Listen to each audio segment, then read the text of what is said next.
अति अपार जे सरित बर, जौ नृप से तू कराही।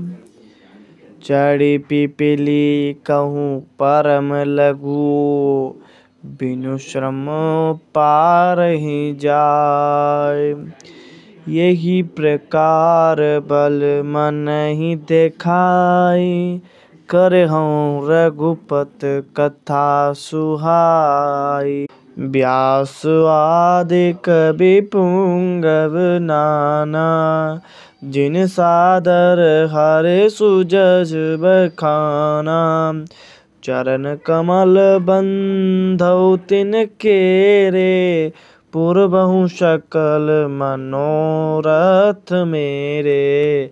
कलि के कबिन करऊ परनामा, जिन बरने रघुपति गुण ग्रामा।